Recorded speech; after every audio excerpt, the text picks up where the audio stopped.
Hello and welcome back to part 2 of season 2, episode 14 of the In the Bin Rugby Pod. And we are now joined by our final guest of the week, Rob Rees, writer for Last Word on Rugby and Ebbo Vale fan. How are you doing, Rob? You all right? I'm good, guys. Cheers for letting me come on and talk about the Ultimate Nationals for Wales. Yeah, well, we had to get someone, and we don't really know many Welsh people, Rob. So, but I think we've actually spoken a little bit about Wales between ourselves over the last couple of weeks when Andy's not been gallivanting around the world on honeymoon. And what I would say is that if it wasn't probably for Ireland getting so much coverage, Wales would probably be getting talked up even more than they are already. I mean, overall, you've got to say that it was an incredibly successful autumn for Wales. Yeah, I mean, only losing 2 games all year, not including the Ultimate Internationals. I think it was only Ireland that lost less in the year. And I think to end the year with wins over South Africa and Australia to basically do that was quite remarkable, especially when you considered before the Ultimate Internationals, Warren Gatland made it quite clear that it wasn't the results that mattered. It was the performances and building the squad depth heading into next year's World Cup. Yeah, I mean, I wouldn't want to question Gatland because he's proved himself several times. But as much as he might have said that, I think given Wales' record against Southern Hemisphere sides, in particular Australia, actually, I think it's just good for Welsh rugby to get that monkey off their back and get the result, because we were laughing. I predicted Wales to win, but I was like, this is 14th time lucky. It has got to be done. And I think it's probably, I think it's pretty important just for the psychology of the squad actually to get over that and then compound it with a win against South Africa. Yeah, I think what makes it even more important, the win over Australia, that is the fact that we've got them in the group at the World Cup. If you head into that 14 consecutive defeats, all of a sudden people are still talking about it. They'd talked about this autumn, they'd talked about the last 13 times. And then all of a sudden you're thinking, right, we just finished second in the group, that's good enough. But then you meet in New Zealand, I think it is, in the quarterfinals, and all of a sudden it becomes a whole lot different. Beat Australia, beat South Africa. I think we'll obviously test ourselves against Ireland come the Six Nations, I think it's only New Zealand that we haven't really pitted ourselves against over the last 12 months. Yeah, I think there's already a lot of people looking at that encounter in the Six Nations. It's going to be pretty tasty because it's in Cardiff, isn't it? It is. Ouch.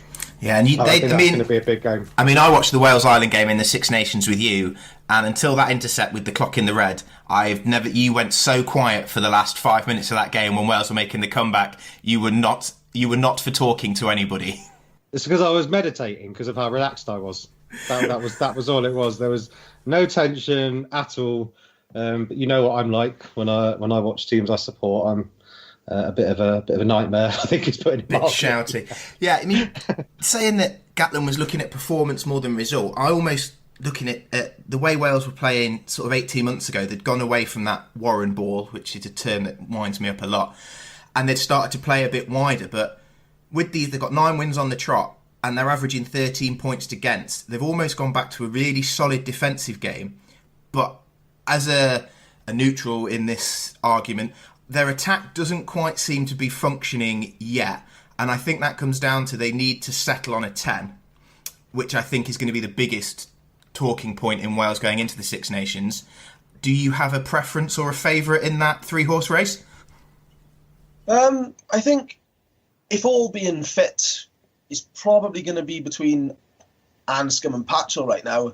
I think Biggar brings obviously his own thing to the game. I mean, and obviously he brings the most experience in terms of international rugby. But I think the game that Wales want to play and should be playing is obviously led by Anscombe and Patchell. And if they can lead the Wales squad through the Six Nations and then obviously the World Cup warm-ups as well, I think he'll put them in good stead. I just think he needs to give one of those time in the shirt. Obviously Anscombe's had it now this autumn for the first time. If he gives Patchell some more time, perhaps if he enters the Six Nations fit, I think that might be the key, is who actually gets a run of games rather than the form going into it. Yeah, I think one of the things that we had spoken about, which Andy mentioned, is as impressive as the results were, it was kind of a generally low scoring affair in that, and the Welsh defence was just tremendous. But there was that bit of spark missing, and I don't really think if you're going to try and ignite that back line, Biggar's the answer. So I think you do probably have to look at Anscombe and Patchell. But then I think given the fact that Patchell's been injured for a while now, it's how much time before the World Cup have you got to give him, and is Gatland and are Wales prepared to say, well, for the sake of preparing for the World Cup, even though Anscombe's had a few games, we'll give Patchell a run of games in the Six Nations and see how he gets on. It's cutting it pretty fine to give them both a fair crack and then give the one that you've chosen a couple of games in the build-up.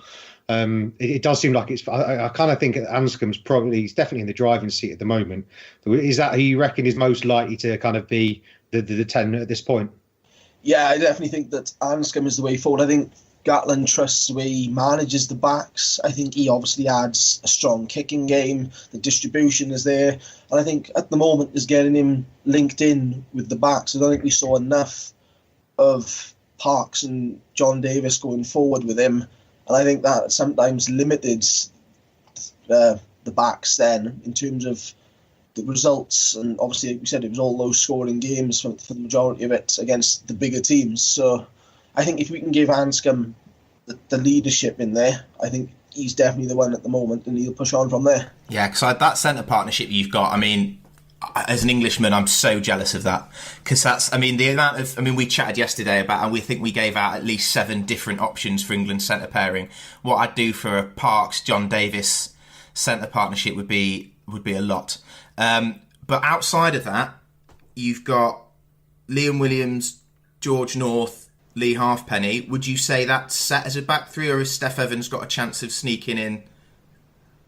I think it's at the moment you'd say, knowing Gatland and on the form that the players are, I think you'd say they would have trouble squeezing it. But Josh Adams had a brilliant autumn. I thought the first game he played, he was outstanding, even though he didn't have a lot of attacking ball. And I think the defensive qualities is what Warren Gatland is looking at as well. That's often been the case. A lot of people criticise Lee Halfpenny in terms of his going forward, but then also seem to miss and not recognise just how much of a class defender he is. And I think you've got to look at just how well-rounded the players are, not perhaps just on form. Obviously North and Liam Williams have been banging in the tries this year at club level. I think Steph Evans, Luke Morgan, I think, who's also been on good form. I think they're going to have to do something special, perform in a Wales shirt at the Six Nations to really test the starting jersey in Gatland's mind, or more so against the Fiji and Australia in the group stages.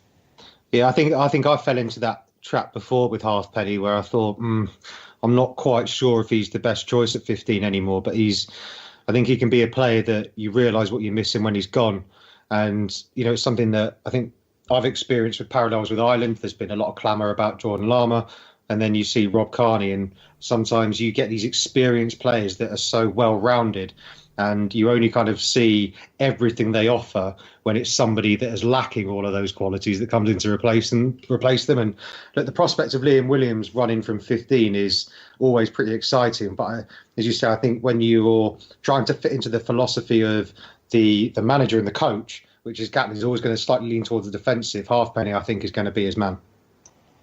Yeah, the thing with Halfpenny as well is Gatland likes a strong territorial kicking game. I've been critical of how we've kicked and how much we've kicked this autumn, but when you see the kicking game from full-back, it's similar to how Stuart Hogg plays it with Scotland in many ways. There's always that aerial threat in the clearance kicks and stuff like that, and I think that's what Halfpenny brings, as well as the running threat. And I think at the moment Liam Williams seems to be more dangerous off the wing. I think that's pretty fair. Yeah, I was going to say, it's and to have options like Steph Evans, Josh Adams, big fan of Jonah Holmes. I can't believe England let you get him capped first. You've got different makers there, someone that offers something different if needed. And like you say, in a World Cup, when you've not just got Australia, you've got Fiji. I think it's Georgia in your group as well, isn't it? Some nice, tasty little matchups.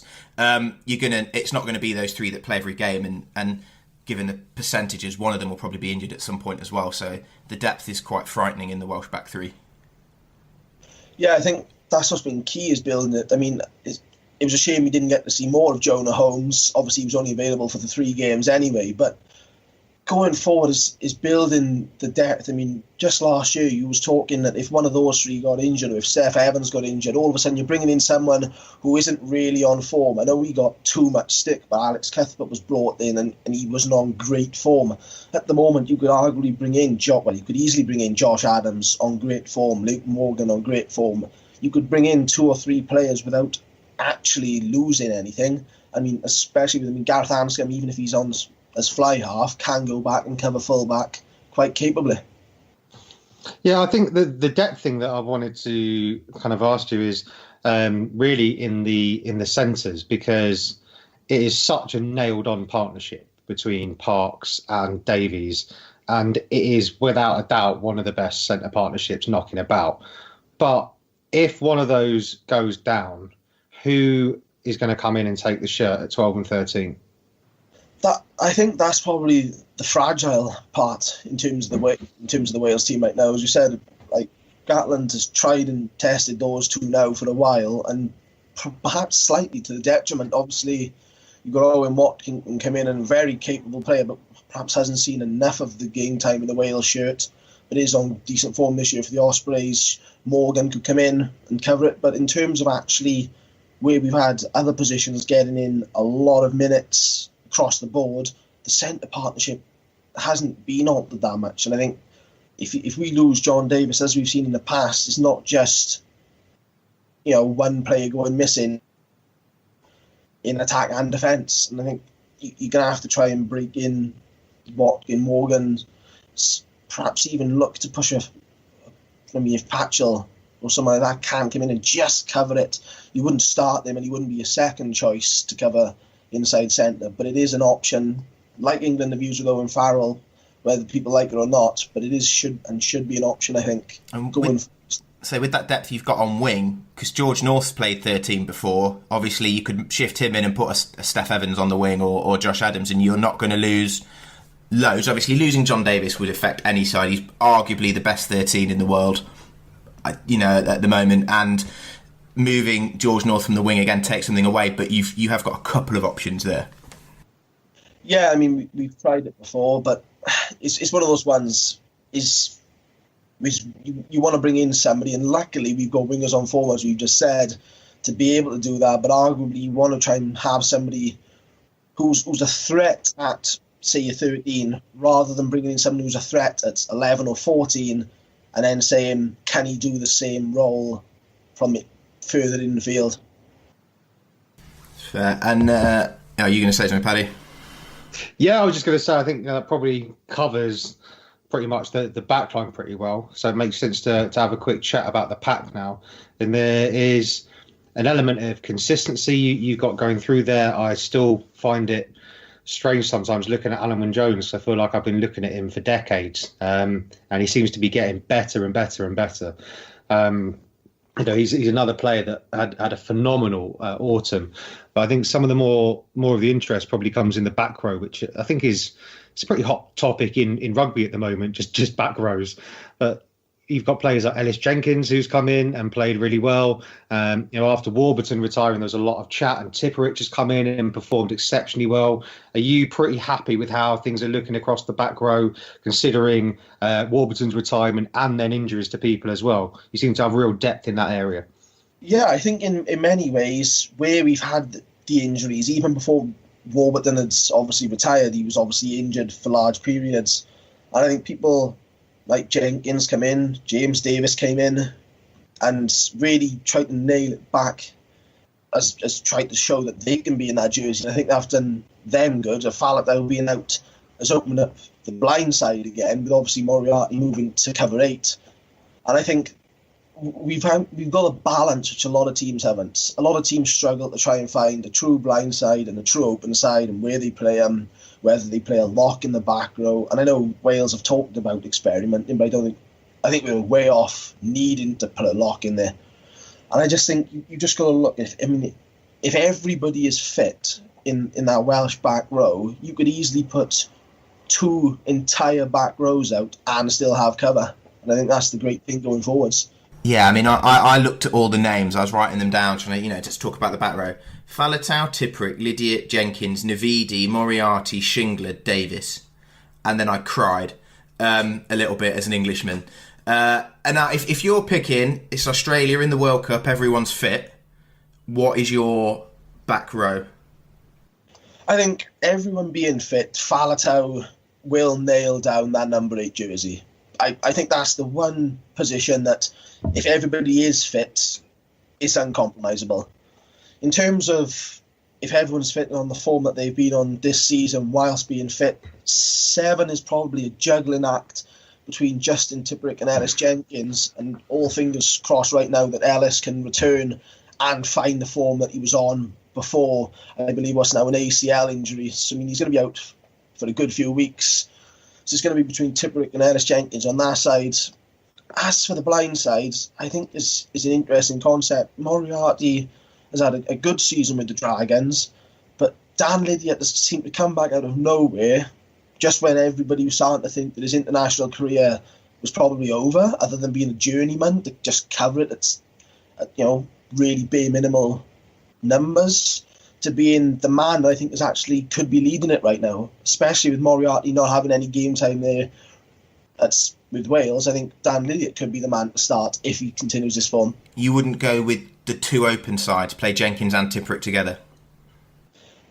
I think that against Australia is an interesting combination because they have Hooper, they have Pocock, if both of those go into the World Cup fit, which you would assume they would, other than something odd happening. I think the way that Wales need to start off and need to keep is the defensive solidity that we carried through from the Australia game in this autumn. I think conceding 6 points against Australia really showed that we can narrow the side on the field rather than try and go out there and attack Australia. I think we would be rather playing into their hands if we tried to play the open game. But at the same time, if Gatland turned around and selected Ellis Jenkins and Justin Tipuric, I definitely wouldn't complain, and I don't think many other people would either. That's a pretty decent back row, to be fair. I wouldn't have any complaints if that was the lineup trotting out for me. And in terms of the front 5, that's an area that seems pretty settled in terms of, if you look at the lineups in the big games, there's been Owens, obviously, at hooker, Smith, Francis, Allen Jones and Beard. And is that very much the front 5 you see going into the World Cup? I think it could hinge on club form for 2 positions. More so Nicky Smith and Adam Beard. I think, obviously, we all know Allen Wyn-Jones is going to start every time in that hooker position by a mile right now. But I think if you're looking at Nicky Smith, I think Rob Evans can gather some real good form for the Scarlets. I think if he's really good around the loose as well, Nicky Smith. But Rob Evans is a guy that Gatland has liked. And I think at the moment it would be Smith, but I would definitely wouldn't be looking out or too far past Rob Evans if he starts to gather a bit of momentum.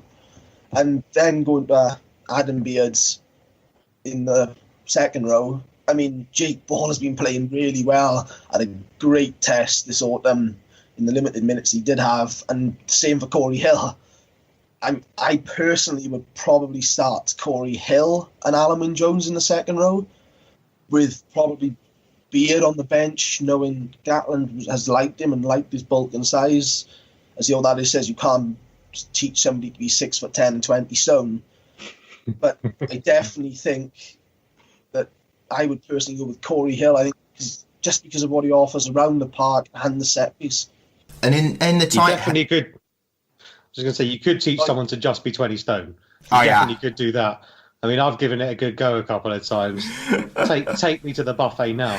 Yeah. I mean, and as tempting as it is to just say that any man whose surname is Beard tends to get my vote, but yeah, I think if it comes down to it, Corey Hill I think I tend to agree that that's who I'd put in alongside Alan Jones as well. In the tight head position, Dylan Lewis really impressed me this autumn. I'd seen a bit of him in the Pro 14, but he really stepped up.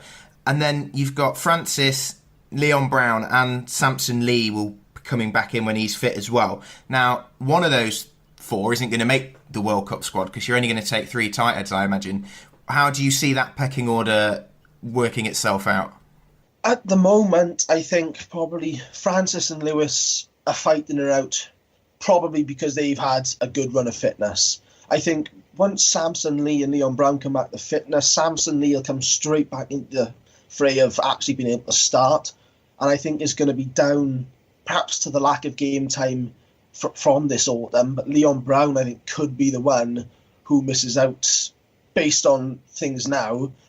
And then I think it's probably the most open shirt in terms of who wears it on the Wales team.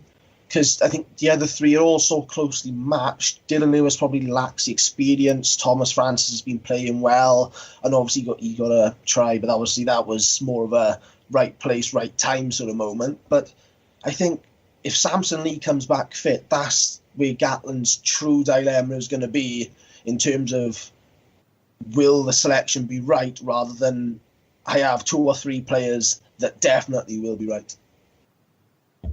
Have myself on mute. I think it's really interesting. Again, like we've spoken about Wales a couple of times over the last 6 months. That going into the last Six Nations, Wales were one of the sides where people weren't entirely sure what to expect. They seemed very much a side in transition, and the speed with which that seems to have changed into a team in transition to a team with serious depth in multiple positions across the 15. And this is why I think, people are talking very kindly about Wales at the moment, because, they've got the monkey off their back against Australia. They've had unbeaten autumn internationals, which includes beating South Africa. There's now serious decisions to be made throughout the pack and in some of the backline. And the only real nitty-picky bits you can get are the centres and the backup. It's a really good position, I think, for Welsh rugby to be in. And I'm sure you must be quite delighted considering some of the ambiguity kind of about 10 months ago. Yeah, definitely. I think, like I said, 10, 12 months ago, we was looking at a squad that was hit by injury and had a lot of new faces in that are now quite recognised faces in the Welsh team. I think we were sort of thinking, if these perform as well as they have for their clubs, their regions, then we could be in for a treat. But on the other side, you think if they come through and they're not quite at the level of the boys that were out injured, we could be a sort of an average team through the next World Cup cycle, which is obviously disappointing because nobody wants to sort of waste a World Cup, just be a participant, so to speak, especially a team of Wales' squad who picked up Grand Slams under Gatland. But all of a sudden, we basically be forced to play and create this depth. I think Gatland's played it extremely well, using the summer tour to a T to bring through players like Beards. I mean, Corey Hill has been a revelation the last season and a bit with Wales. Coming from somebody who was a real stalwart at the Dragons, but never really did a lot much higher than that. All of a sudden coming into the Wales team, and it's really hard to knock off the shirt and stuff like that. And I think it's great to see Wales. It sounds a bit silly with Ireland and New Zealand being obviously the main contenders, but being talked about as an outside chance at an actual World Cup win is a long way away at the moment. There's a lot of rugby to be played between now and then, but it's a genuine hope, and I think it's pleasing to know that Wales can have an injury. Fingers crossed, touch wood, we don't, but there's that depth to step in. Do you think I was going to say, do you think any of that improvement and the sort of coming through the players has anything to do with the sort of eventual slight amicable between the WRU and the regions and getting the players back into Wales and getting a bit more control over them and being able to, a bit like Ireland have sort of set that model in the Northern Hemisphere, Wales have copied it a bit and it seems to be bearing fruit? Yeah, I definitely think it's definitely benefited both parties, but I think it's nice to have the majority, the large chunk of the squad at your disposal whenever you basically want them, and having a lot of them playing together.